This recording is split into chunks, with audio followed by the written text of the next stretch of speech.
Vagy kiabálj! Szóval nagyszerű dolog, most már 72-ben lettem ide beköltöző.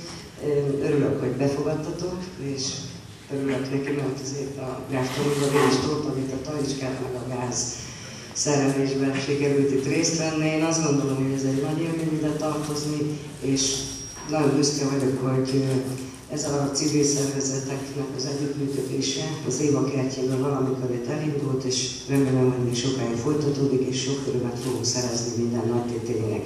Minden ünnepeltnek járva, amíg is lejövök, én is hoztam nektek, hogy tovább csinosítsátok a házat, és akkor most engedjétek meg, hogy ezt átadjam, biztosan Éva találra valami megfelelő méltóhelyet.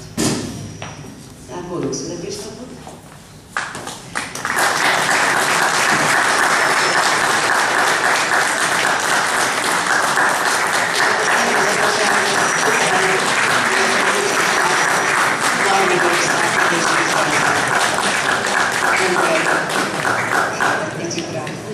Köszönöm szépen, és természetesen, mint másik születésnapos, az Ánka is most 41 éves, és hát várom a csapatot akkor a mi születésnapi újra, hogy megint együtt legyünk, ez július 18-án. Akkor még egyszer boldog születésnapot. Ez egy újkori szokás, mert esküvőn most már kaptam többször ajándékot az ifjú pártól, de én azt gondolom, hogy ha már a hagyományoknál tartunk, maradjunk a hagyományoknál, köszönöm a tüzet, úgyis volt róla szó tanácskor is, hogy hadd adjak én egy születésnapi tortát a születésnaposnak. Bár ez nem egy fantomegyesület, úgyhogy nem lesz elég ez a torta, de talán olyan jó szívű társaság, hogy mindent be tud osztani. Ezt megtapasztaltam az együttmunkálkodásunk során, tehát nagyon-nagyon sok boldog születésnapot kívánok, és azt hiszem, hogy azért a karsai alpolgármester úrunknak volt valami igazsága, mert hogy ugye itt a Nősök bája volt 100 éves, de ez a hagyomány valahova még 100 éven túlra múlik, mert ott a kimaradásokkal együtt is 100 éves volt, tehát itt valóban egy nagyon-nagyon régi hagyományt újított fel az a polgári kör, ami most 20 éves, de hát ha az emberi léthatára nem lenne véges, akkor 200-250 éves emberekkel lehetne ezt itt együtt ünnepelni. Hát gondoljunk rájuk, és gondoljunk a jövőre, és akkor én is mondok valami igazság, jó, ezt az embercsek mondták, az élet híd, menj át rajta, de ne építs rá várat.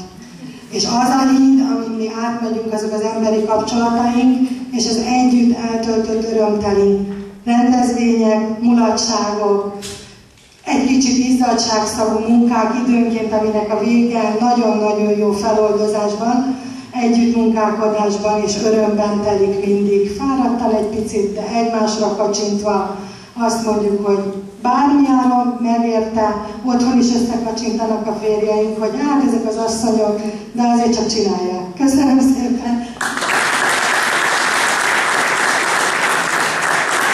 Azért vagyok itt most, mert én egy ajándékot hoztam, amit itt saját kezüleg hímeztem egy képet erről a sartelről. Ugyanis az a szerencse ért, hogy részt vehettem ezen az ulmi kiránduláson, ahol jártunk a Dunamenti Sválok Múzeumában, és ott én nagyon meghatottam, mert olyan tárgyakat láttam kiállítva, amelyek gyerekkoromban is körülvettek. És nekem a nagymamám mesélte, hogy a svárok Tutajon érkeztek a Dunán, és én el sem tudtam képzelni, hogy ez milyen is lehetett a Tutaj, míg nem ott a múzeumban megláttam ennek a kicsinyített mását, és akkor az az ötletem támadt, hogy ennek valamilyen formában itt nálunk is jelen kéne lennie. És miután én tűvel és cérnával dolgozom, ezért elhatároztam, hogy én vászonra meg fogom varni ezt a skatujának nevezett hajót. Ehhez segítségül hívtam Bányai Gábor művész urat, aki most sajnos nem lehet itt a körünkben, és ő készített egy tervet, aminek alapján én meg tudtam csinálni egy leszámolható keresztszöves mintarajzot, és körülbelül 2 hónap alatt kivartam ezt az új skatulyát vászonra.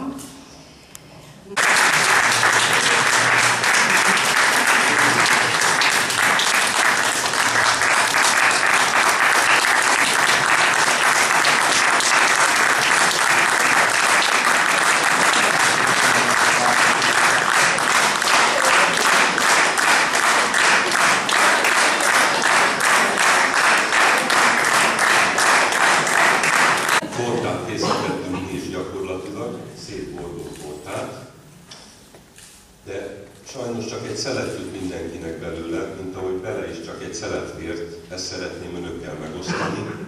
Fogadják olyan szeretettel, mint ahogy mi készítettük. Sokáig nyújtottuk, ragasztottuk, Kovácsnak itt volt köztünk Lászlóné Varga Éva, meg is kelt a tészta rendesen. Úgyhogy olvassák szeretettel.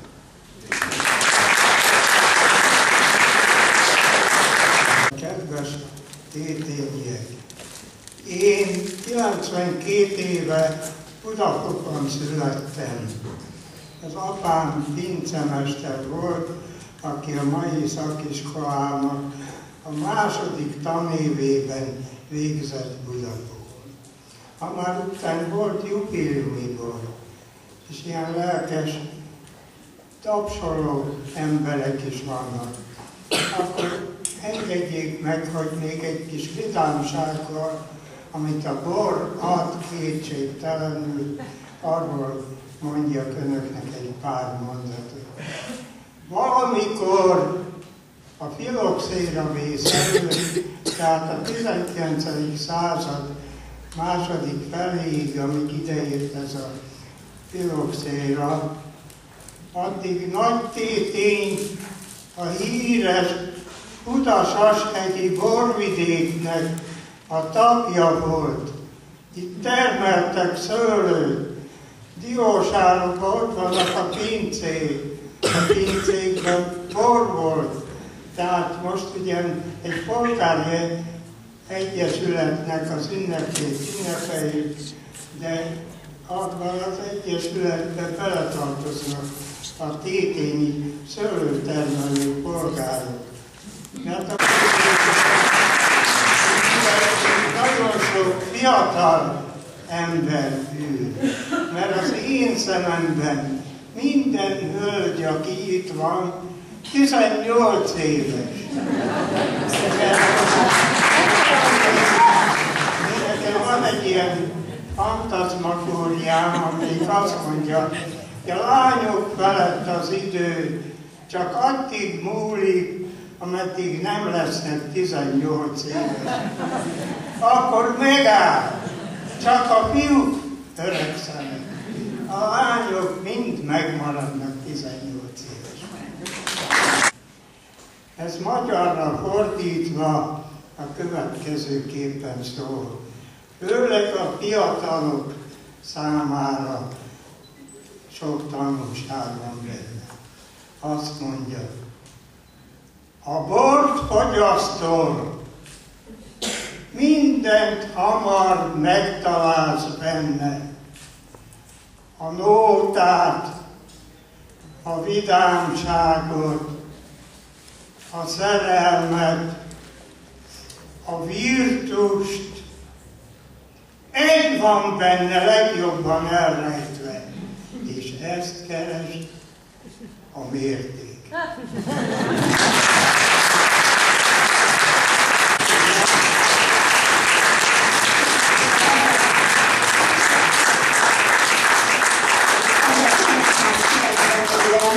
Amikor még csak a sarokház volt, ami Jenk és a Szelmanház romokban állt, Parató Laci az első szülött, illetve nem is akkor mit csináltunk. Valami reggeli ébresztőt talált ki Gráf Tóni, utána a búcsút, a Maján is, most már a 16. éve a születi.